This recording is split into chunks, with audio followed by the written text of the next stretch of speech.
Your dad and brother are bringing your sister from the hospital. She and the baby will live with you from now on.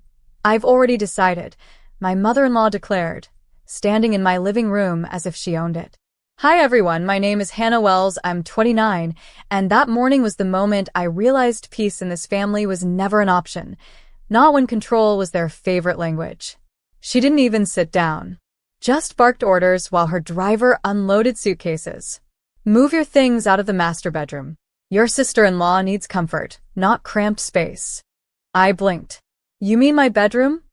Yes, she said sharply. You're young, you'll adjust.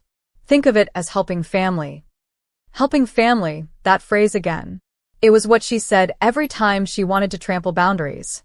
My husband, Aaron, stood frozen by the doorway, avoiding my eyes. He knew better than to challenge his mother. I'm sure you'll make it work, she continued, pulling curtains open like she was inspecting a rental property. I've already called the movers. My pulse slowed, but my mind sharpened. They treated my home like a spare room, my kindness like a doormat. I smiled, calm, polite, terrifyingly composed. All right, I said softly. If that's what you've decided, then I'll make my own decision, too. And what I did next made them realize this wasn't their house anymore. It was mine. Aaron followed his mother into the hallway, whispering urgently.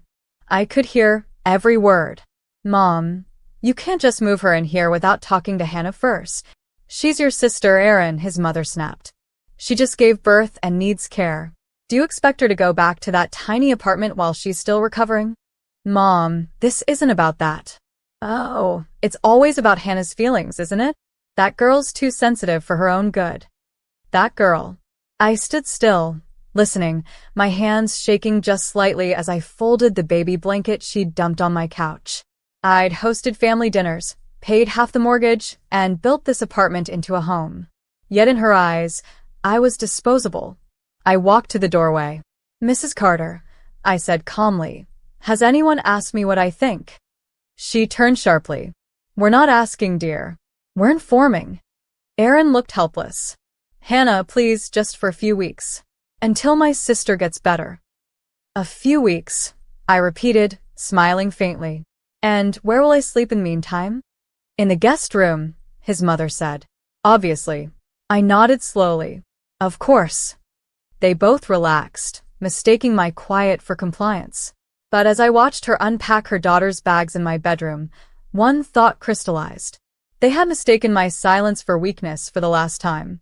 This time, silence was strategy. By evening, my apartment looked unrecognizable. Baby clothes on my sofa. A stroller parked by the window. My mother-in-law barking orders at the delivery men as if she were orchestrating a royal move-in. Aaron hovered around, guilt written across his face. It's temporary, Hannah, he kept saying, avoiding eye contact. Of course, I replied smoothly, stirring the tea I hadn't offered them. Temporary.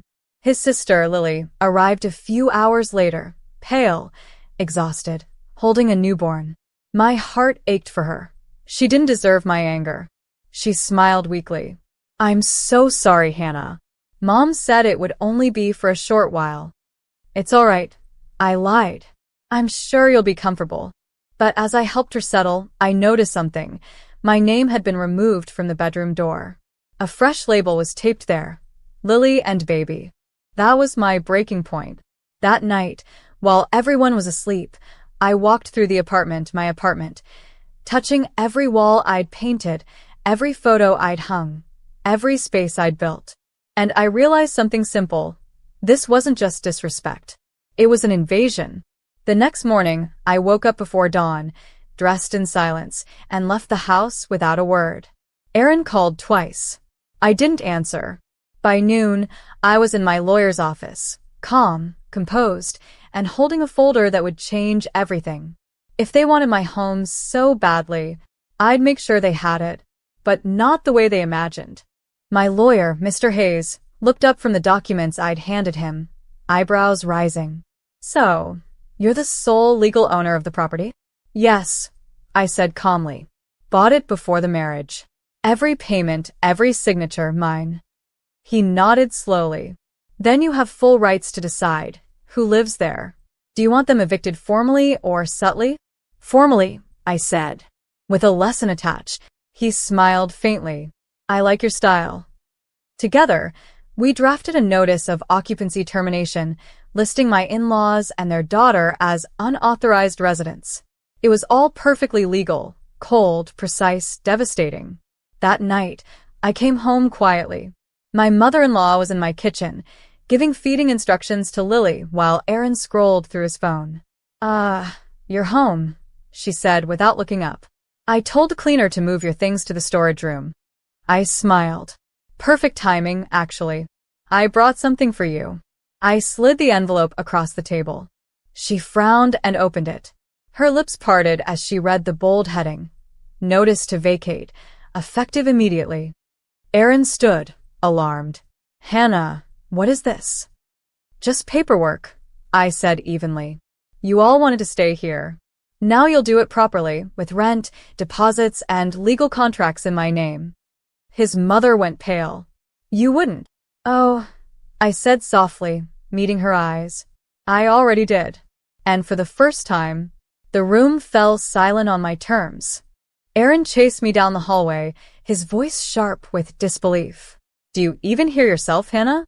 You're evicting my family. They just need time. I turned slowly, my expression calm but steady. They didn't ask for time, Aaron. They took space. My space.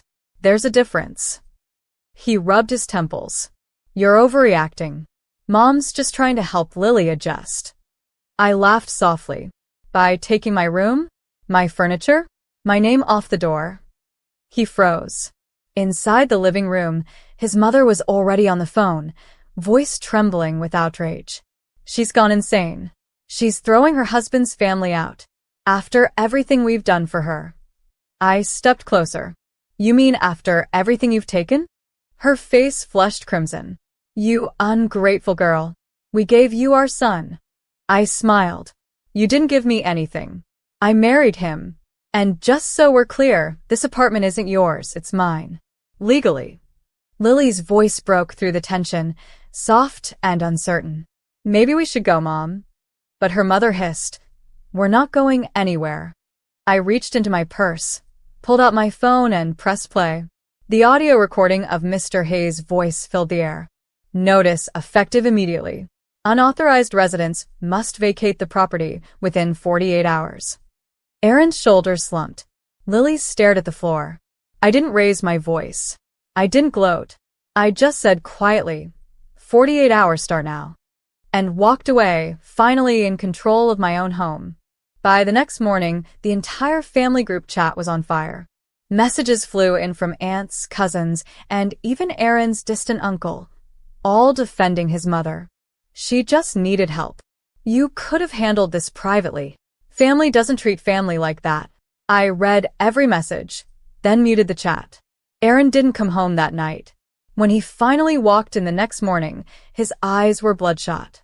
Mom's devastated, he said flatly. She can't believe you'd humiliate her like that. I didn't humiliate her, I said, sipping my coffee. She did that to herself. I just set boundaries, legally.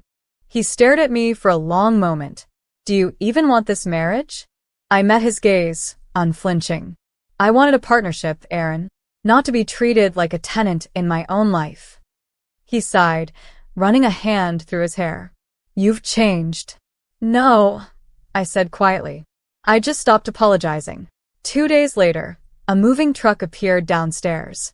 I watched from the balcony as his mother and brother loaded bags, muttering under their breath. Lily came last, holding her baby, eyes full of quiet understanding. I'm sorry for all this, she said softly. You don't need to apologize, I told her. Take care of your child. And yourself. She nodded, then got into the car. As the truck pulled away, the silence that followed wasn't empty. It was freedom. For the first time in years, my apartment finally felt like mine again. A week later, Aaron and I sat in our eerily quiet living room. No baby cries. No shouting. No mother-in-law inspecting every inch of my home. Just silence and the widening space between us. He stared at the eviction notice still on the counter. You really meant it, didn't you? I told you I don't bluff, I said. He exhaled, defeated. Mom says she'll never forgive you.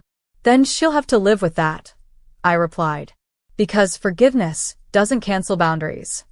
He looked at me, searching for the woman who used to stay quiet to keep the peace. You've turned cold, Hannah. No, I said softly. I've turned clear.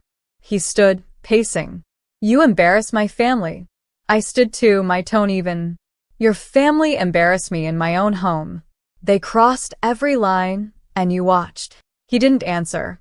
Instead, I picked up the spare key from the table and placed it in his hand. You can give this to your mother, since she loves controlling spaces that don't belong to her. His fingers closed around the key, his face unreadable. What are you saying? I'm saying, I whispered, I'm done living in a house where I have to ask permission to exist. That night, he packed a small bag. No shouting. No tears. Just quiet, the kind that ends something. And for me, that silence was peace. 3 months later, the apartment looked exactly how it used to, calm, bright, and entirely mine. I'd replaced the curtains his mother picked, sold the bulky furniture she insisted on, and turned the guest room, once meant for his sister, into my art studio. I thought solitude might feel lonely. Instead, it felt like oxygen.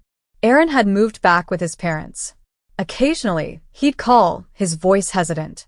You sure you don't want to talk? I'd answer the same every time. I've already said everything that needed to be said. Then one morning, a courier arrived at my door with a thick envelope. Inside was a divorce settlement, drafted by his lawyer, signed by Aaron. No bitterness, just closure. Alongside it was a smaller note in his handwriting. You were right, Hannah. Boundaries aren't cruelty, they're strength. I see that now. I folded the note, smiled faintly, and tucked it in my drawer, a quiet ending to a loud chapter. His family still tried to reach out through mutual relatives, but I never responded. Their version of love was possession, not respect. Now, every evening, I paint by the window where his mother once stood giving orders. The same space that used to feel like a battlefield now hums with peace. They wanted to take over my home, my life. Instead, I reclaimed both without